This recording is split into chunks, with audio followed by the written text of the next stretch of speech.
राज ठाकरे, तुम में अगर सचमुच कानूनी अक्ल है, उद्धव ठाकरे अगर सचमुच तुम में कानूनी अक्ल है तो सामने आ जाए और बोले कि ये कर सकते हैं करके।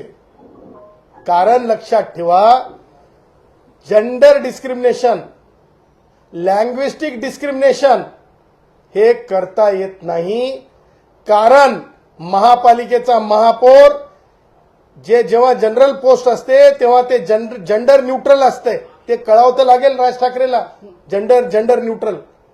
त्याच्यानंतर भाषा ही जेंडर न्यूट्रल आहे। काय नियम आहेत राज ठाकरे, ऐका, सुनावतो। राज ठाकरेच्या पिलावळांना सुनावतो। नियम काय आहे? नियम आहे की तुम्ही भारतीय नागरिक असले पाहिजे। नियम काय? तुमचं मतदार यादीमध्ये नाव असलं पाहिजे उमेदवार होण्यासाठी। नियम काय?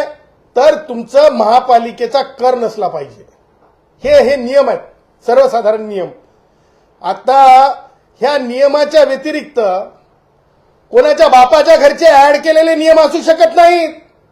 कोणाच्या बापाच्या घरचा कायदा नाहीये, महापालिका कोणाच्या बापाच्या घरची नाहीये। हिमतीनं सांगतो, बंबई के अंदर, मुंबई के अंदर जो भी बसा है, जो भी अपना कारोबार करता है, जिस लंबे समय से फिर गुजराती भाई हो, जो उत्तर भारतीय भाई हो, कोई भी भाई हो, किसी भी भाषा से संबंधित भाई हो, पर वो बंबई का मतदार हो, वो नगर सेवक भी बन सकता है, वो महापौर भी बन सकता है और वो वोटिंग भी कर सकता है। और उसको अगर से तुम कोई योजना लाती है सरकार, तो या तो महापालिका या तो कोई भी पॉलिटिकल पार्टी ये नहीं कह सकती कि तुम मराठी भाषिक नहीं है इसलिए हम तुमको घर नहीं देंगे। ह्या अशा प्रकारचं चुकीचं जाहीरनामा, चुकीचा मॅनिफेस्टो, नियम बाय मॅनिफेस्टो यांनी केलेला आहे। आणि म्हणून आम्ही राज्य निवडणूक आयोगाकडे तक्रार केलेली आहे।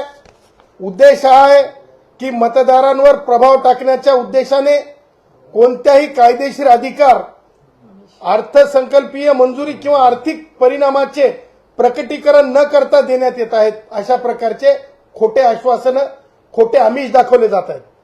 आता तक्रारीचं कारण सांगतो मी तुम्हाला। आम्ही कायदेशीर यांना सुनावणार आहोत। हम एक सुनाते हैं तो ये जगह पे बैठ जाते हैं, सोच में पड़ जाते हैं। आज भी ये सोच में पड़े होंगे।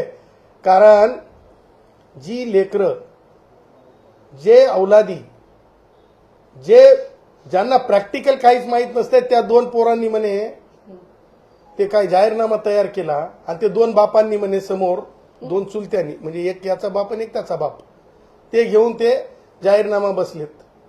अरे बाबा नो, काय असतंय संघर्ष, काय असतंय सिविक लाईफ, कशाला म्हणतात नाले सफाई, औलादींना माहित आहे का? कशाला म्हणतात गटर सफाई? टेंडरवर टेंडरची चर्चा केल्याच्या नंतर कायद्याचं ज्ञान ब्रेनच्या अंडर होत नसतंय। आणि म्हणून तुम्हाला सांगतो, बालिशपणा आहे। त्या लेकरांना माहीतच नसेल बिचाऱ्यांना, त्यांनी काहीतरी इकडून तिकडून हँकी फँकी ते फ्रँकी खाल्यासारखं। वडापाव खाने वाली बंबई है भाई, फ्रँकी वाली नहीं है भाई। आणि तुम्हाला सांगतो ते केलेलं आहे।